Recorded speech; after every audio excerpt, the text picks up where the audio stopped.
Abbaan gadaa Tuulamaa fi walitti qabaan gumii abbootii gadaa Goobanaa Hoola rakkoo Oromiyaa keessa jiru karaa nagaan hin furamne taanan biyyattii dhafuu yaaddoo guddaadha jedhan. Walitti bu'iinsa humnoota mootummaa fi waraana bilisummaa Oromoo gidduutti gaggeeffamaa jiruun uummanni nagaan gatii hin mallee kan falaa jira kan jedhan. Abbaan gadaa kun maatii olaanaa wajjin turtii taasisaniin. Haala amma biyyi keessa jirtuun wal qabatee keessumaa naannoo Oromiyaatti rakkooleen nageenyaa hammaachaa jiru. Namni bakka hedduutti du'aa jira.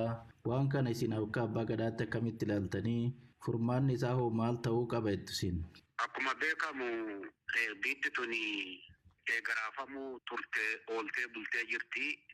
Amma Asxoota darban keessalleen Haile Sillaasee irraa kaasee Dargi irraa kaasee darbee warratee Ihaadig irraa kaasee mootummaa amma keessa jiru kanaan biitti tuni akka raafamaa jirtu beekamaadha. Kana addunyaan illee hin beekaa. Hawaasni Oromoo illee hawaasni Itoophiyaa illee hin beekaa. Keessumattuu immoo rakkinni kun kan hammaate immoo rakkinni nageenyaa kun guyyaa guyyaan namni du'u guyyaa guyyaan qabeenyi gubatu manca'uu waggaa sadiin kana Oromoo keessatti baay'ee hammaatee jira. Haalli amma Oromiyaan itti jirtu yoo akkanumaan kan itti fufu taate baay'ee rakkisaadha. Baay'ee biyya tana hin gaaga'a. Mootummaan olaantummaa seeraa kabachiisuu jedhee tarkaanfii fudhataa jira. Gareen immoo keessattuu immoo woboon dallanee eegaa hoora seenee oolee bulee jira. Mootummaan tarkaanfii fudhadha jedha. Waraanni wobootilleen Oromoon bilisoomsa jedha. Jidduu kanatti baay'ee biitti Oromootuun gaaga'amtee jirti. Miidhamtee jirti. Baay'ee miidhamtee jirti. Guyyaa guyyaan wanti Oromoo irratti raawwatamu. Guyyaa guyyaan wanti sabaa sablammii kaleessa Oromoo keessa oolee bulu irratti raawwatamu. Baay'ee kan nama yaachisu. Kan yeroo namaan kenne. Maal gochuu qabu jettu isin qaamoleen kun lamaan? Qaamni kun namni nama ta'ee lubbu qabeeyyiirraa adda kan ta'u waan yaaduuf, waan hojjetuuf, waan dubbatuuf, waan walii galuuf. Warri kana hojjetu kun biyya Oromoo tanaaf maratteeffatutu irra jira. Kaleessa biyya nagaa akka turte ilaa fi ilaadhaan hiikkataa ture. Oduu biyyan balleessin, oduu biyyan diigin, oduu biyyan gubin, oduu sabaaf sablammiidhaan wali waraanin, oduu amantaadhaan wali waraanin jaarraa tokkoof walakkaa ol qabsaa'ee irra aangoon kan Oromoo ta'ee harki irra caalu Oromoodha biyya tana kan bulchaa jiru. Waraanni duudhaa fi safuu si dachisiisa. Sirna gadaa keessatti kun jibbamaa. Keessatti waan kanee Oromoo itti oolee bule san si gachisiisa. Kanaafuu wanti kun oduu gattaa'amee ilaalame kaleessas kanuma dubbataa turre. Kaleessas nageenya kana lallabaa turre.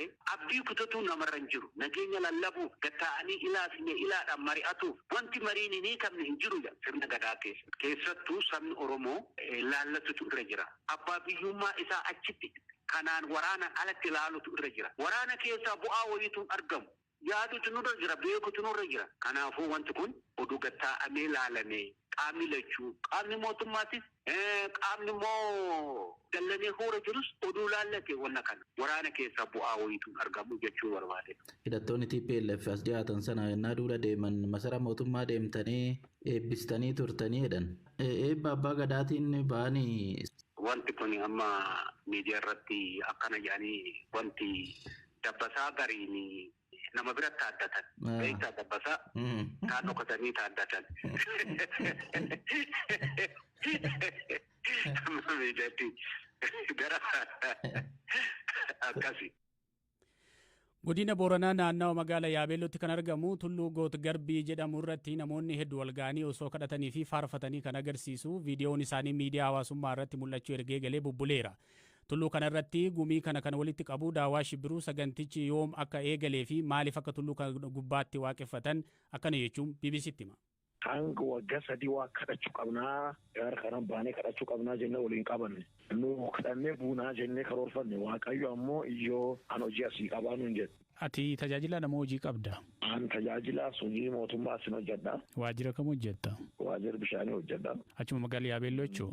Magaaluma Yaabeelloo. Torbanitti si'a meeqa achirratti gaggeessitu? Roobii fi jimaatiin jiru guyyaan kaan cufin jira jechuudha. Biiroo wajjin akkamitti achitti tajaajiluu dandeessa hojii mootummaa waliin?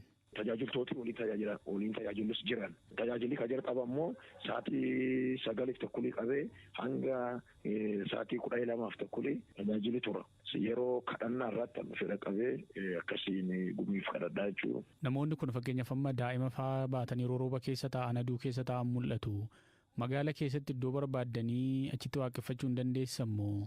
Ammoo akka waaqayyoo daayyaa inni na kennetti inni guddaan tokkini akka beektaa walakkaa jiddu gala kadhannaa like prayer center waan akkasii namni dhufee itti kadhatu itti foorfaatu itti boqaatu iddoo akkasii godhuuf. Kan mootummaati moo kan nama dhuunfaati moo kan uummataati iddoon kun?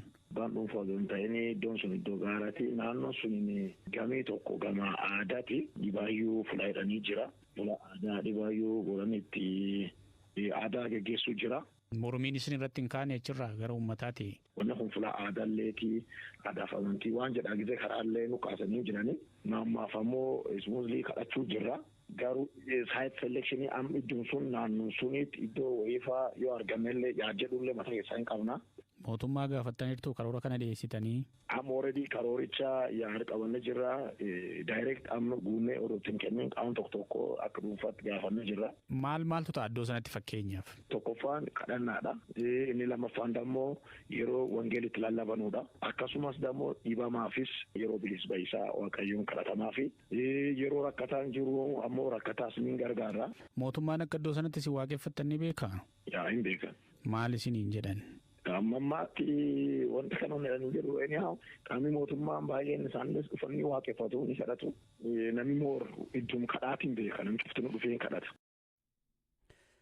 Namoota kadhannaaf tulluu Goot Garbee irratti walitti qabaman keessaa daa'imman dubartoota fi manguddoon yeroo hedduu aduu rooba fi dhukkee keessa osoo dhaabbatanii yookiin taa'anii mul'atu. Bakka sanatti waan akka da'oo fi teessumaa godhachuuf qarshii nu barbaachisaa kan jedhu daawwan. Kanaaf ammoo gara fuulduraatti yoo ta'e malee ammatti guutuu hin dandeenye jechuudhaan hanqina maallaqaa kaka.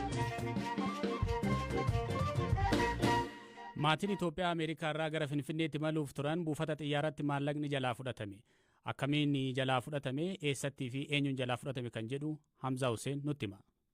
Dhaabbati eegumsa daangaa fi gumruukaa biyyattii akka ibsetti miseensi maatii kunneen dilbata darbee adoolessa 10 bara 2022 maallaqa hamma harkaa qaban waan hin ibsineef doolaara 27,330 ta'uu dhabaniiru. Maatiin miseensa 5 qabu kun xiyyaara daandii qilleensaa Itoophiyaan gara Finfinnee imaluuf buufata xiyyaaraa idil-addunyaa Daalaas Washington seenanii ture ka qabaman. Maatiin kun akkuma buufata xiyyaaraa kana ga'aniin hamma doolaara harkaa qabanii akka ibsaniif gaafatamanii turan. Dhalataan Itoophiyaa lammii Ameerikaa ta'an abbaan maatii kanaa doolaara 8,000 harkaa qabaachuu qofa ibsanii turan.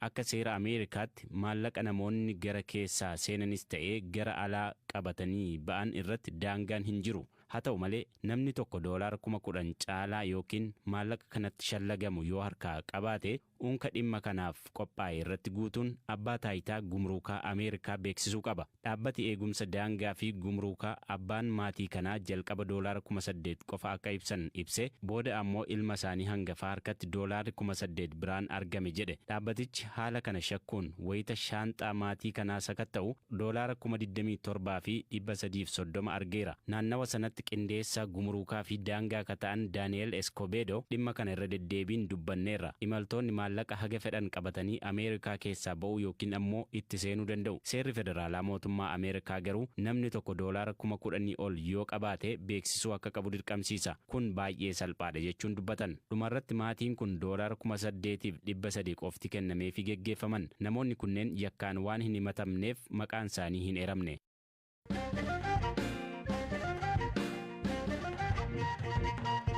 UN naannoo Tigraay waraanaan mancaatee deebisee ijaaruuf dhaabbanni biyyoota gamtoomanii UN naannoo Tigraay sababa waraanatiin manca'ee deebisee ijaaruuf akka jiru mootummaan Itoophiyaa beeksisee jira. Yeroo gareen TPLF naannoo Tigraay bulchaa jiru kanatti sagantaan deebisanii ijaaruu kun akkamittii fi eenyuun hojiirra oola kan jedhu Hirbaa Gammachuu dabalata qaba.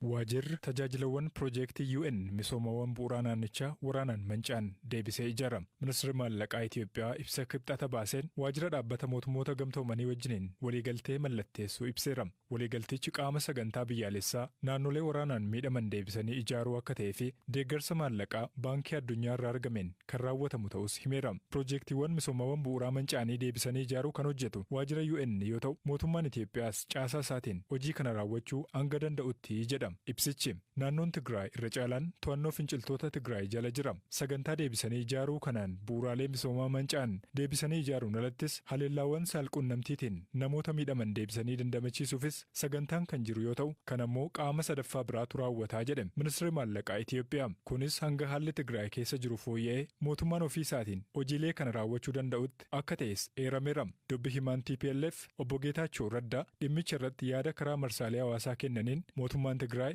baankii addunyaa wajjiniin hariiroo akka hin qabnee fi dhimma UN naannicha deebisee ijaaruus akka quba hin qabne himaniiru. Eebila darbe mootummaan Itoophiyaa fi TPLF dhukaasa dhaabuudhaaf waliigaluu isaanii hordofee baankiin addunyaa dhaabbata idil addunyaa deeggarsa maallaqaa Itoophiyaaf kenne kan jalqabaati. Erga eebila darbeetii waraanni bakkeewwan hedduutti dhaabbatee mootummaan Itoophiyaas gargaarsi namoomaa akka Tigraay seenu ayyameera. Haa ta'u malee ammallee Tigraay keessa tajaajilawwan bu'uuraa kanneen akka kominikeeshinii, baankii fi ibsaa hojiin eegalle. United Nation namoonni 100,000 lakkaa'aman beelaaf saaxilamuu malu jechuun akeekkachiisaa ture. Waraana baatilee 20 itti fufe karaa nagaa xumura akka argatu yaaliin godhamaa kan jiru yoo ta'u mootummaan Itoophiyaa koree marii TPLF wajjiniin marii godhamu irratti bakka isaa bu'u miseensota 7 qabu ifa gochuunsaa ni yaadatama.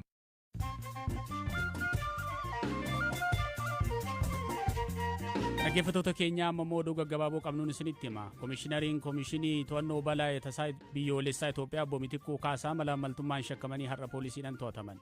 Poolisiin federaalaa akka jedhetti Obbo Mitikkuun kan to'ataman dhaabbata miti mootummaa biyya keessaa Elshadaay jedhamu waliin ta'uun malaamaltummaa raawwataniiru jedhamuun shakkamaniiti. Carraan kondominiyeemii magaalaa Finfinneetti tibbana bahee ture haqameera.